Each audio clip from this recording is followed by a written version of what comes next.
প্রত্যেকটা মেয়েরই স্বপ্ন থাকে নিজের একটা সংসার হবে, যেখানে থাকবে না কোনো খবরদারি, থাকবে না কোনো হুকুমদারি, নিজের ইচ্ছে মতন সেই সংসারটাকে গুছাবে। হ্যালো এভরিওয়ান, আসসালামু আলাইকুম, welcome back to my another video. সবাই কেমন আছেন? আশা করি সবাই ভালো আছেন, সুস্থ আছেন। তো আমিও এইসব মেয়েদের থেকে ব্যতিক্রম না। আমারও স্বপ্ন ছিল যে আমার একটা সংসার হবে, যেখানে আমি আমার নিজের হাতে সব কিছু একটু একটু করে গুছাবো। তো আলহামদুলিল্লাহ, একটা সময় ছিল যখন আমার কিছুই ছিল না। আমি ফ্লোর বেডিংয়ে থেকেছি, আমি কষ্ট করেছি কিন্তু হতাশ হইনি।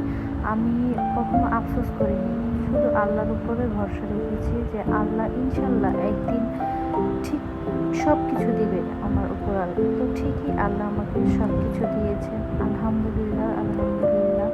তো ধৈর্যের ফল ভালো হয়, ইনশাল্লাহ সামনে আরও ভালো হবে। ধৈর্য ধরে আছি, একটু একটু করে সাজাচ্ছি, আরও সাজাবো। সবাই দোয়া করবেন আমার জন্য, যাতে আমি একটু একটু করে আমার সংসারটাকে আমি সম্পূর্ণ নিজের ইচ্ছে মতন সাজাতে পারি।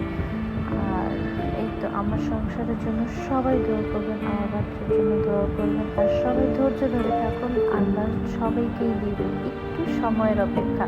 আল্লাহ কাউকে নিরাশ করেন না, আল্লাহ সবাইকেই দেন। তো এই তো সবাই ভালো থাকবেন, সুস্থ থাকবেন, আমার জন্য দোয়া করবেন। আল্লাহ হাফেজ।